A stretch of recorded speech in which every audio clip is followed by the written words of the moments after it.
जय हिंद दोस्तों इस वीडियो में हम उत्तर प्रदेश पुलिस का जो 27 जनवरी 2019 का पेपर हुआ था फर्स्ट शिफ्ट में जीएस के जो 38 प्रश्न पूछे गए थे उसके बारे में हम देखेंगे। दोस्तों इस वीडियो को देखने के बाद आप जान पाएंगे कि किस तरह के प्रश्न पूछे गए थे, उसका लेवल क्या था, करंट अफेयर से क्या क्वेश्चन पूछे गए थे, जीएस के अलग अलग पोर्शन से क्या क्वेश्चन पूछे गए थे, उसके बारे में जानकारी मिलेगी। दोस्तों प्रीवियस ईयर क्वेश्चन में 2 से 3 क्वेश्चन रिपीट भी होते हैं, हो सकता है कि यहाँ से आपके क्वेश्चन में एग्जाम में आपको क्वेश्चन मिल सकता है। और एक एक क्वेश्चन को दोस्तों हमने विस्तार से इसका एनालिसिस किया है ताकि आपका एक क्वेश्चन आपको अच्छे से समझ में आए और इससे भी रिलेटेड अगर कोई क्वेश्चन बन रहा हो तो वो आपके क्वेश्चन सही हो सकें। दोस्तों आपको फ्यूचर एग्जाम की जो तैयारी की सही दिशा देता है प्रीवियस ईयर क्वेश्चन, तो ये इसमें आपको हेल्प मिलता है। दोस्तों हमने कम समय में बेहतर जानकारी प्रदान करने का कोशिश किया है ताकि आप जीएस का जो कोर सब्जेक्ट है उसमें आप टाइम दें, अन्य सब्जेक्ट जैसे मैथ है, रीजनिंग है और हिंदी में आप अपना टाइम दें। तो दोस्तों हम स्टार्ट करते हैं, देखते हैं क्या क्वेश्चन पूछा गया था। पहला क्वेश्चन है दोस्तों, मुगल सम्राट जहांगीर ने किस स्थान में शालीमार बाग का निर्माण किया था? तो राइट आंसर दोस्तों हो जाएगा डी नंबर हो जाएगा, कश्मीर में, कश्मीर के श्रीनगर में शालीमार बाग का स्थापना किया था। और ये अपनी पत्नी मेहरुन्निसा के लिए ये शालीमार बाग का निर्माण किया था जिसे नूरजहाँ के नाम से भी जाना जाता है। वहीं दोस्तों बात करें जहांगीर ने दोस्तों लाहौर में शालीमार बाग का निर्माण किया था। तो दोस्तों यहाँ से कुछ क्वेश्चन मुगल से पूछे गए हैं, पूछे जाने की पूरी संभावना होती है, तो हम इसके बारे में थोड़ा सा देख लेते हैं कौन कौन से क्वेश्चन पूछे गए हैं या क्या पूछा जा सकता है। तो मुगल स्थापत्य कला के बारे में देखते हैं दोस्तों। तो बाबर ने दोस्तों मुगल शैली की वास्तुकला की नींव रखी थी, चारबाग शैली का आरंभ किया था। वहीं दोस्तों हुमायूं ने दीनपना नामक इमारत का निर्माण किया था। अकबर ने दोस्तों आगरा का किला, इलाहाबाद का किला का निर्माण किया था। फतेहपुर सीकरी का निर्माण दोस्तों इसने गुजरात के विजय के उपलक्ष्य में इसका निर्माण किया था। फतेहपुर सीकरी में ही कुछ इमारतों का स्थापना किया था, कुछ स्थापत्य कला का निर्माण किया था, जैसे बुलंद दरवाज़ा, जोधाबाई का महल, पंचमहल, दीवाने खास है। और जहांगीर ने दोस्तों शालीमार बाग जम्मू कश्मीर में निर्माण किया था, जो हमारे क्वेश्चन में पूछा गया था। शाहजहाँ ने दोस्तों दिल्ली का लाल किला और ताजमहल का निर्माण किया था। दीवाने आम, दीवाने खास, दिल्ली का जामा मस्जिद, आगरा का मोती मस्जिद, लाहौर का शालीमार बाग का निर्माण शाहजहाँ ने किया था। औरंगजेब ने दोस्तों बीबी का मकबरा औरंगाबाद महाराष्ट्र में किया था। मुगल घाट का निर्माण दोस्तों फर्रुखाबाद में गंगा नदी के किनारे जो है औरंगजेब ने इसका निर्माण किया था। एक क्वेश्चन 2018 में पूछा गया है कि जो है कि मुगल घाट का निर्माण किसने किया था? तो राइट आंसर औरंगाबाद हो जाएगा। हम अगले क्वेश्चन की तरफ बढ़ते हैं दोस्तों। अगला क्वेश्चन है दोस्तों, वार्षिक भारतीय शास्त्रीय संगीत समारोह सवाई गंधर्व भीमसेन महोत्सव का आयोजन कहाँ पर किया जाता है? तो राइट आंसर ए हो जाएगा दोस्तों, पुणे में इसका आयोजन किया जाता है और इसकी शुरुआत भीमसेन जोशी ने 1953 में किया था। दोस्तों हम अगले क्वेश्चन की तरफ बढ़ते हैं। अगला क्वेश्चन है दोस्तों, निम्नलिखित में से कौन सा बैंक भारत का सबसे पुराना सार्वजनिक बैंक है? तो इसका राइट आंसर सी हो जाएगा दोस्तों, इलाहाबाद बैंक दोस्तों भारत का सबसे पुराना सार्वजनिक बैंक है और इसका निर्माण दोस्तों ये 1856 में इलाहाबाद में यूरोपियों द्वारा किया गया था। इसका हेडक्वार्टर जो है कोलकाता में है। वहीं बैंक ऑफ इंडिया की बात करें तो दोस्तों इसकी जो स्थापना हुआ था वो 1906 में हुआ था। और बैंक ऑफ बड़ौदा की बात करें तो इसकी स्थापना 1908 में हुआ था। और यूको बैंक दोस्तों 1943 में इसकी स्थापना हुआ था। हम अगले क्वेश्चन की तरफ बढ़ते हैं। अगला क्वेश्चन है दोस्तों, वैदिक सभ्यता किस नदी के तट पर विकसित हुई? तो राइट आंसर डी हो जाएगा दोस्तों, सरस्वती नदी के तट पर वैदिक सभ्यता का विकास हुआ था। दोस्तों ये वैदिक काल में सरस्वती नदी सबसे पवित्र नदी माना जाता था और इसका ऋग्वेद जैसे वेदों में इसका उल्लेख मिलता है। हम अगले क्वेश्चन की तरफ बढ़ते हैं। अगला क्वेश्चन है दोस्तों, जुलाई 1944 में संयुक्त राष्ट्र ब्रेटन वुड्स सम्मेलन में किस अंतर्राष्ट्रीय संगठन की कल्पना की गई थी? तो दोस्तों जो अंतर्राष्ट्रीय मुद्रा कोष IMF का जो है इसकी स्थापना किया गया था। वहीं दोस्तों विश्व बैंक का जो IBRD जो भाग है उसकी भी स्थापना इसी सम्मेलन में किया गया था, संयुक्त राष्ट्र ब्रिटेन वुड्स सम्मेलन में 1944 में किया गया था। वहीं बात करें दोस्तों विश्व व्यापार संगठन का, तो विश्व व्यापार संगठन का स्थापना 1995 में हुआ था दोस्तों और इसकी जो मुख्यालय दोस्तों ये स्विट्जरलैंड के जिनेवा में है। संयुक्त राष्ट्र बाल कोष यूनिसेफ की जो स्थापना 1946 में हुआ था, इसका हेडक्वार्टर जो है ये न्यूयॉर्क में है। हम अगले क्वेश्चन की तरफ बढ़ते हैं। अगला 6 नंबर क्वेश्चन है दोस्तों, भारत की पहली इंजन रहित स्पीड ट्रेन 18 का निर्माण जो है कहाँ पर इंटीग्रल कोच फैक्ट्री द्वारा विकसित की गई थी? तो इसका जो कोच निर्माण किया गया था दोस्तों वो चेन्नई में किया गया था और इस ट्रेन को दोस्तों मेक इन इंडिया के तहत निर्माण किया गया था, जिसका नाम बदल करके बाद में वंदे भारत एक्सप्रेस कर दिया गया था। जो आज वंदे भारत एक्सप्रेस जो है इसका पहले नाम जो है इस ट्रेन 18 था और इसका जो कोच फैक्ट्री है दोस्तों ये चेन्नई में स्थित है। हम अगले क्वेश्चन की बात करते हैं दोस्तों। अगला क्वेश्चन है, नवंबर 2018 में भारत ने कौन से देश के साथ $500 मिलियन के सौदे पर हस्ताक्षर किए हैं जिसमें स्थानीय स्तर पर 2 गोपनीय युद्ध पोतों का निर्माण किया जाएगा। तो दोस्तों आप देख सकते हैं ये करंट अफेयर का क्वेश्चन है और इतने बड़े पैमाने पे जो सौदा हुआ है वो रूस के साथ हुआ है दोस्तों। तो इस तरह से करंट अफेयर का क्वेश्चन पूछा जा रहा है, जहाँ पे इतने बड़े सौदा हो रहा है इतने बड़े पैमाने पे, तो वहाँ पे ऐसे क्वेश्चन को आप ध्यान में रखें। हम अगले क्वेश्चन की तरफ बढ़ते हैं। 8 नंबर क्वेश्चन है दोस्तों, सरदार वल्लभ भाई पटेल राष्ट्रीय पुलिस अकादमी SVPNPA के कहाँ पर स्थित है? तो ये जो दोस्तों ये हैदराबाद में स्थित है, तेलंगाना के हैदराबाद में स्थित है, जहाँ पर IPS की ट्रेनिंग होती है। और वहीं बात करें दोस्तों पुणे में दोस्तों ये पुणे के जो खड़क वासला स्थल है वहाँ पे राष्ट्रीय रक्षा अकादमी है। वहीं दोस्तों भोपाल में जो है ये भारतीय वन प्रबंधन संस्थान है। हम अगले क्वेश्चन की तरफ बढ़ते हैं।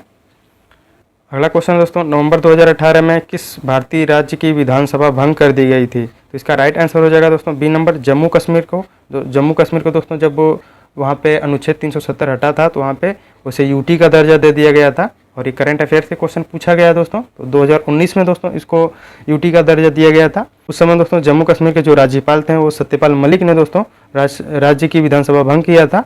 और जो यूटी का जो दर्जा मिला था इसका गठन जब यूटी का किया गया था वो 31 अक्टूबर 2019 को किया गया था, राष्ट्रीय एकता दिवस पर, सरदार वल्लभ भाई पटेल के जन्म दिवस पर दोस्तों। वहीं इसके पहले गवर्नर जो थे वो गिरीश चंद्र मुर्मू थे और वर्तमान में जो गवर्नर है दोस्तों वो मनोज सिन्हा है। हम अगले क्वेश्चन की तरफ बढ़ते हैं। अगला क्वेश्चन है, महाधमनी के शीर्ष पर शुरू होती है? तो दोस्तों इसका राइट आंसर हो जाएगा बी नंबर, बायां नीला हो जाएगा। इसको हम दोस्तों मैप में देख लेते हैं, वहाँ से ज़्यादा अच्छे से क्लियरिटी हो जाएगा।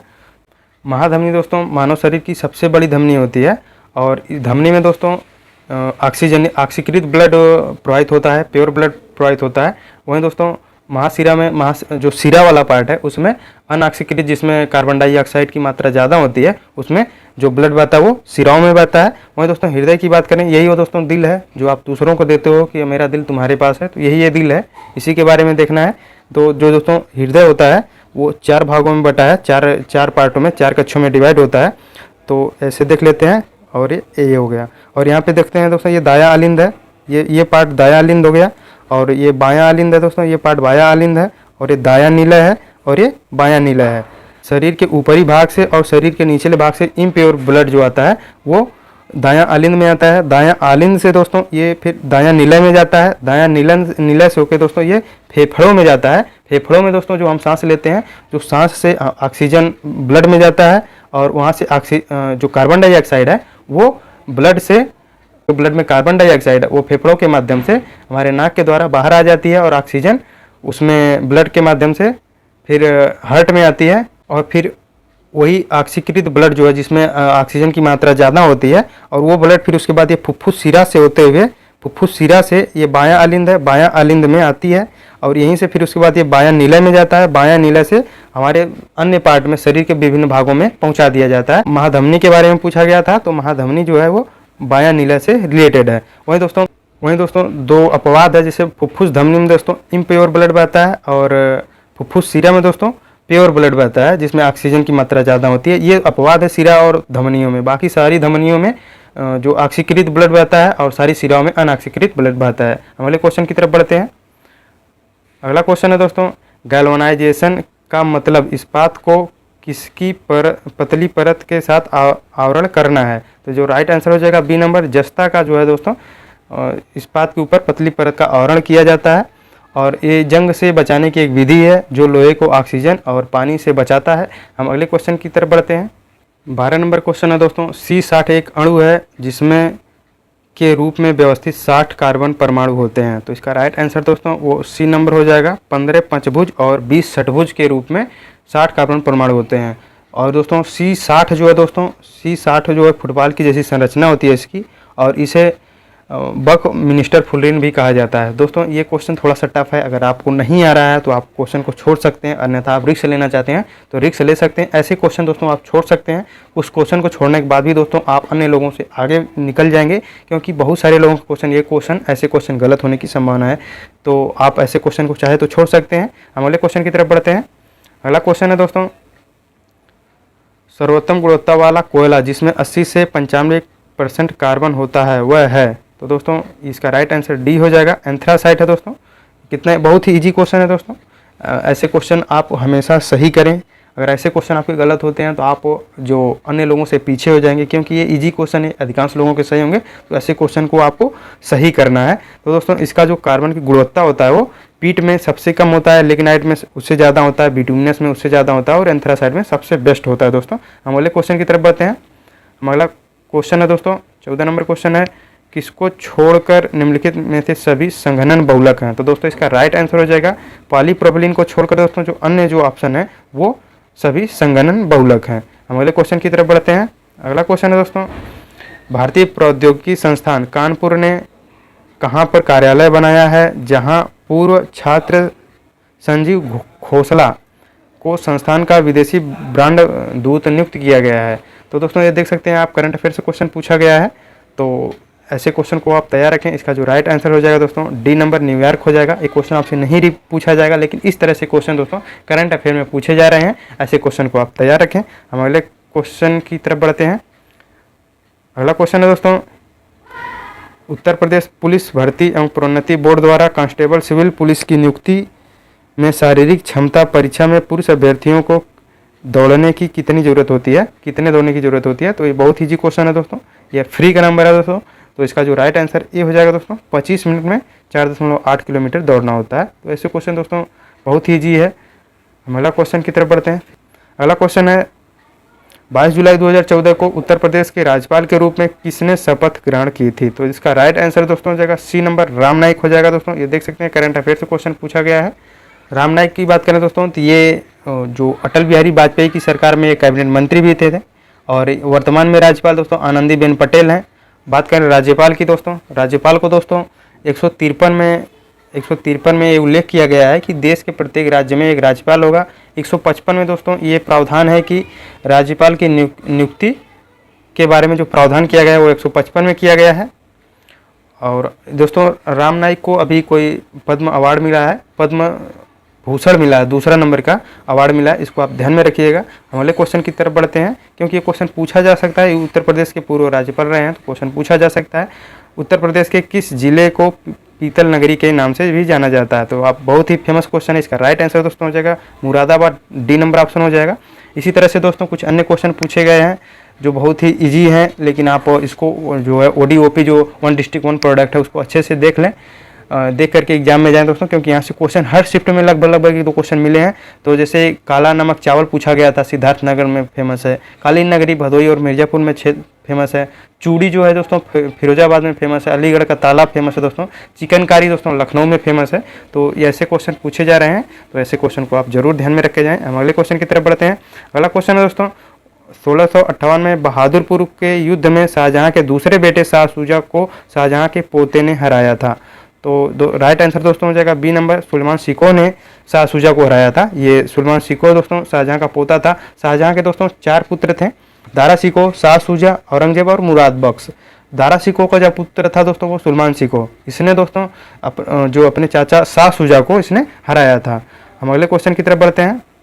अगला क्वेश्चन एक बहुत ही अच्छी लाइन है दोस्तों, अगर आप किसी चीज़ को दिल से चाहो तो पूरी कायनात उसे तुमसे मिलाने में लग जाती है।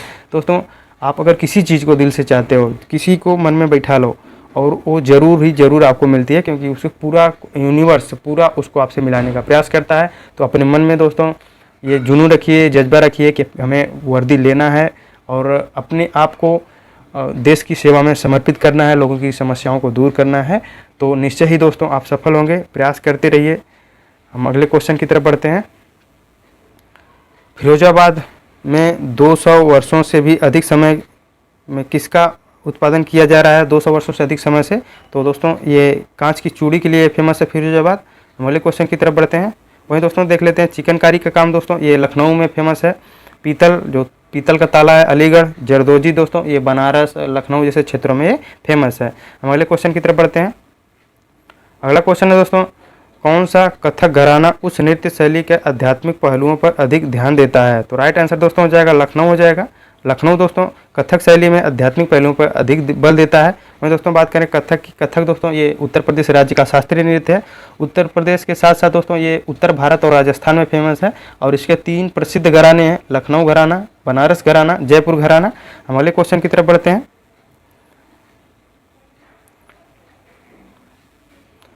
अगला क्वेश्चन है दोस्तों, हिंदू हिंदू पौराणिक कथाओं के अनुसार महाकाव्य रामायण में भगवान श्री राम अयोध्या के शासक थे, जो जिनकी राजधानी थी कहाँ पर दोस्तों? तो ये कौशल हो जाएगा, डी नंबर ऑप्शन सही हो जाएगा। दोस्तों जो 16 महाजनपदों में से एक था कौशल, जिसकी राजधानी श्रावस्ती थी। और ये जो श्रावस्ती है दोस्तों, आज का जो फैजाबाद गोंडा बहराइच क्षेत्र है वहाँ पे ये स्थित था। वहीं दोस्तों बात करें हस्तिनापुर की, हस्तिनापुर दोस्तों ये पांडवों और कौरवों की राजधानी रही है। और दोस्तों बात करें कुरु की जो राजधानी थी दोस्तों, ये इंद्रप्रस्थ थी, जो आज दिल्ली, मेरठ और हरियाणा का क्षेत्र है। और बात करें दोस्तों कलिंग दोस्तों, ये 16 महाजनपद में नहीं फेमस है, लेकिन ये मौर्यों के समय में बहुत ही उल्लेख मिलता है, क्योंकि अशोक ने दोस्तों कलिंग का युद्ध किया था। और ये उड़ीसा राज्य में है दोस्तों, और इसकी जो राजधानी थी वो तोसली थी दोस्तों। हम अगले क्वेश्चन की तरफ बढ़ते हैं। अगला क्वेश्चन है दोस्तों, किस भारतीय ने अर्थशास्त्र में नोबेल मेमोरियल पुरस्कार जीता था? दोस्तों अर्थशास्त्र में दोस्तों अमर्त्य सेन ने जीता था दोस्तों। जो अन्य ऑप्शन की बात करें, सर सीवी रमन को दोस्तों 1930 में भौतिक विज्ञान में रमन इफेक्ट के लिए इन्हें अवार्ड दिया गया था, नोबेल प्राइज़। और कैलाश सत्यार्थी को दोस्तों ये शांति के क्षेत्र में अवार्ड दिया गया था। हरगोविंद खुराना को दोस्तों ये चिकित्सा के क्षेत्र में नोबेल प्राइज़ दिया गया था। हम अगले क्वेश्चन की तरफ बढ़ते हैं। अगला क्वेश्चन है दोस्तों, भारतीय मुक्केबाज MC मैरी कॉम द्वारा लिखित आत्मकथा का शीर्षक क्या है? तो राइट आंसर बी हो जाएगा, अनब्रेकेबल हो जाएगा। वहीं दोस्तों प्लेइंग टू विन दोस्तों ये बैडमिंटन खिलाड़ी सानिया नेहवाल का जो आत्मकथा है। हम अगले क्वेश्चन की तरफ बढ़ते हैं। अगला क्वेश्चन है दोस्तों, 65वीं राष्ट्रीय फिल्म पुरस्कारों में से किस फिल्म ने सर्वश्रेष्ठ लोकप्रिय फिल्म पुरस्कार जीता? तो राइट आंसर ए हो जाएगा, बाहुबली 2 द कंक्लूजन। जो बाहुबली जो दूसरी आई थी उसी ने राष्ट्रीय फिल्म पुरस्कार जीता था। तो ये दोस्तों करंट अफेयर से क्वेश्चन है। आप राष्ट्रीय फिल्म जो है, जो एग्जाम देने जाएँ उसके जस्ट एक साल का पहले राष्ट्रीय फिल्म जो अवार्ड मिला है उसको जरूर देख के जाएँ। हम अगले क्वेश्चन की तरफ बढ़ते हैं। अगला क्वेश्चन है दोस्तों, अर्थशास्त्र विज्ञान के लिए वर्ष 2018 का नोबेल पुरस्कार विलियम डी नॉर्डहाउस और पॉल M रोमर को दिया गया कि ये कहाँ के निवासी थे, ये पूछा गया। तो राइट आंसर ये हो जाएगा, संयुक्त राज्य अमेरिका के निवासी हैं। और ये देख सकते हैं दोस्तों 2018 का जो है करंट अफेयर से क्वेश्चन पूछा गया है। तो आप नोबेल प्राइज़ को अच्छे से देख लें, और किन किन क्षेत्रों में दिया गया है, किन किन क्षेत्रों में किसको दिया गया है, और किस राज्य के किस देश के वो निवासी हैं। अगर ऐसे दोस्तों अगर जैसे 2 या 3 लोगों का नाम दिया जा रहा है तो आप संयुक्त राज्य अमेरिका को लगा सकते हैं, क्योंकि ऐसी संख्या में ज़्यादातर लोगों की जो है कि वो संयुक्त राज्य अमेरिका वाले ही अवार्ड पाते हैं। लेकिन ये हर जगह लागू नहीं होता। आप अगर रिस्क लेना चाहते हैं तो इस तरह से आप रिस्क ले सकते हैं कि ज़्यादा नंबर नाम दिया है तो संयुक्त राज्य अमेरिका ही होगा। हम अगले क्वेश्चन की बात करते हैं। अगला क्वेश्चन है दोस्तों, निजी और संवेदनशील जानकारी जैसे कि क्रेडिट कार्ड नंबर, व्यक्तिगत पहचान, खाता, उपयोगकर्ता का नाम और पासवर्ड प्राप्त करने की धोखाधड़ी वाला कार्य है कौन सा दोस्तों? डी नंबर हो जाएगा, फिशिंग हो जाएगा दोस्तों। फिशिंग जो है दोस्तों ये धोखाधड़ी वाला काम करता है। और ये क्वेश्चन दोस्तों 2024 में भी हूबहू क्वेश्चन यही क्वेश्चन पूछा गया था। तो ऐसे में दोस्तों प्रीवियस ईयर क्वेश्चन बहुत ही हेल्प करता है। आप एग्जाम में जाने से पहले प्रीवियस ईयर क्वेश्चन को अच्छे से देख लें। हमने दोस्तों 2024, 2019 और 2018 का हम अपने चैनल पे वीडियो सारा अपलोड कर देंगे, तो आप वहाँ पे देख सकते हैं। हमने वहाँ पे उससे रिलेटेड क्वेश्चन और उसके बारे में हमने अच्छे से समझाकर वीडियो को आप तक पहुँचाने का प्रयास किया है, ताकि आप अच्छा कर सकें। सिलेबस का बार बार रिवीजन करते हैं। जो सिलेबस में आपका टॉपिक दिया है उसको आप अपने सामने रखिए, उसको जो भी रिसोर्स आप फॉलो कर रहे हैं, चाहे लूसेंट हो या किसी का नोट्स हो। लूसेंट दोस्तों बहुत ही अच्छी बुक है। अगर आपके पास कोई मटेरियल नहीं है तो लूसेंट को आप कई बार पढ़ लीजिए, कम से कम 5 से 10 बार पढ़ लीजिए। आपका दोस्तों ठीक ठाक क्वेश्चन सही हो जाएगा। और आप करंट अफेयर के लिए पर डे का करंट अफेयर बिल्कुल ना पढ़ें। अगर आपको पढ़ना ही है तो मंथली पढ़िए, नहीं तो ईयरली पढ़िए। जो वीडियो जो अवेलेबल हैं उनका आप ईयरली जो आता है उसको देखें, मंथली देखें। और मार्केट में 1 साल का जो करंट अफेयर है उसको एग्जाम में जाने से पहले, एग्जाम नज़दीक है तो आप जाइए मार्केट से 1 ईयर का जो करंट अफेयर है उसको लेके आइए। कोई भी अच्छी बुक उठा लेके आइए और उसको 2 से 3 बार कम से कम पढ़ लीजिए। देखिए आप अच्छा कर जाएंगे। इन्हीं मटेरियल को आप बार बार रिविजन कीजिए। 2 से 3 बार करंट अफेयर, 5 से 10 बार लूसेंट, या जो भी आप जीएस के लिए करंट जो भी रिसोर्स यूज कर रहे हो उसको आप रिवीजन कर लो। आपके सारे क्वेश्चन दोस्तों आप 32-35 क्वेश्चन आप सही कर लेंगे। हम अगले क्वेश्चन की तरफ देखते हैं दोस्तों। अगला क्वेश्चन है दोस्तों, चित्रकूट जलप्रपात जो है दोस्तों वो भारत के किस राज्य में स्थित है? तो इसका राइट आंसर सी हो जाएगा, छत्तीसगढ़ में स्थित है दोस्तों। ये इंद्रावती नदी के किनारे स्थित है दोस्तों। वहीं दोस्तों बात करें झारखंड में दोस्तों ये बूढ़ा घाट जलप्रपात है। उत्तराखंड में बात करें दोस्तों ये हार्डी जलप्रपात है। और मेघालय में बात करें दोस्तों तो ये नोहकलिकाई जलप्रपात स्थित है। हम अगले क्वेश्चन की तरफ बढ़ते हैं।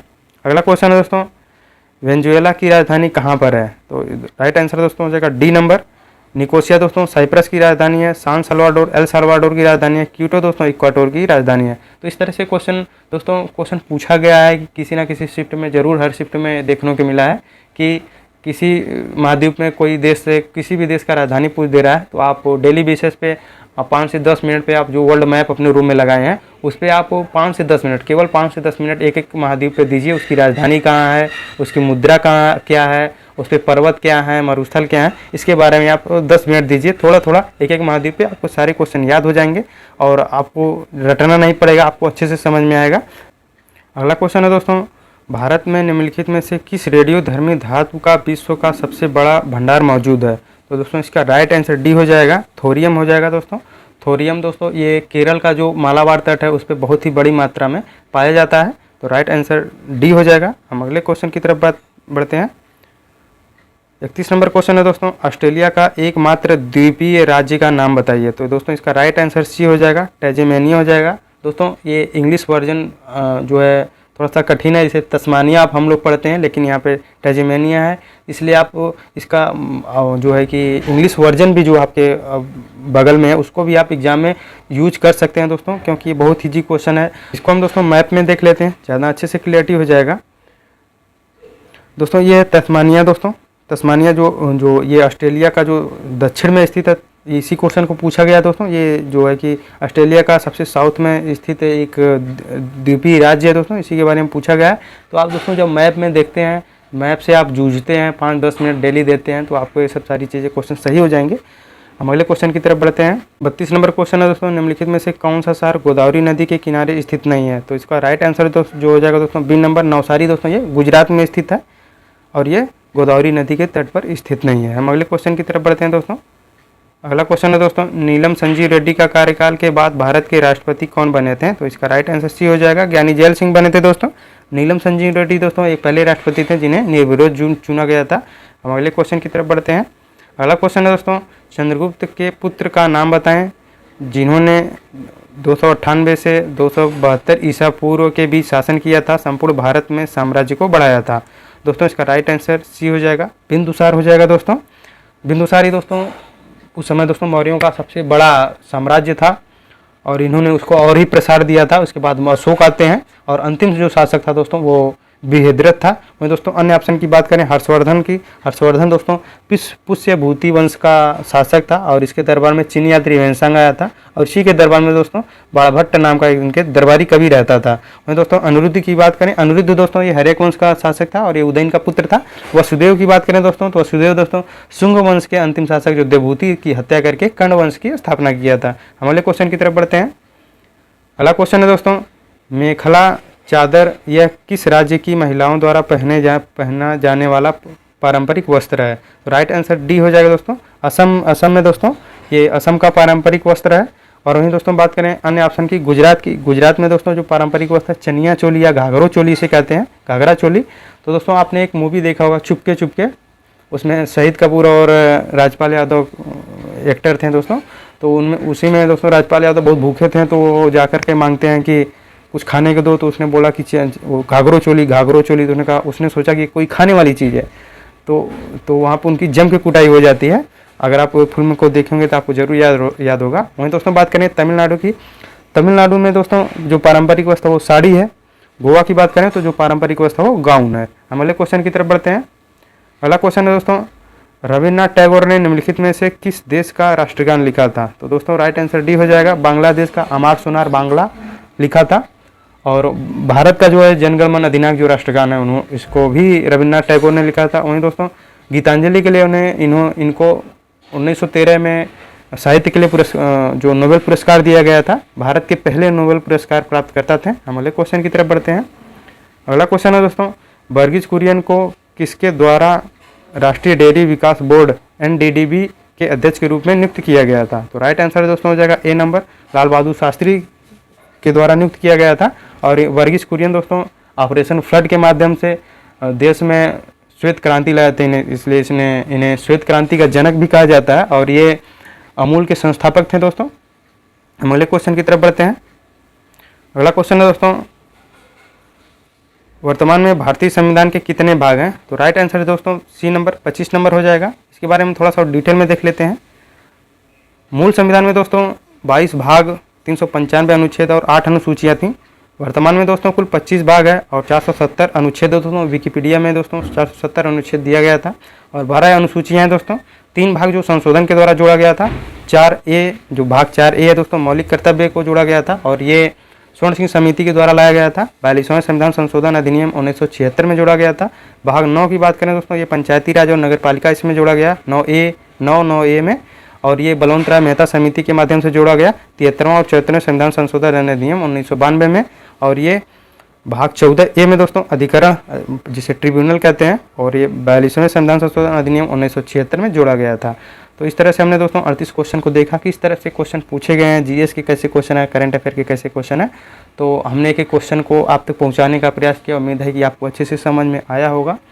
आप दोस्तों अपने जो सिलेबस का जो पॉइंट है उसमें एक एक पॉइंट को आप अच्छे से रिवीजन कर लें। आपका जो भी रिसोर्स यूज कर रहे हैं उसको बार बार रिवीजन कीजिए, प्रीवियस ईयर क्वेश्चन को हल कीजिए, मॉक टेस्ट दीजिए, रेगुलर बेसिस पे तैयारी करते रहिए। निश्चय ही दोस्तों आप सफल होंगे। वीडियो को लास्ट तक देखा, धन्यवाद। जय हिंद।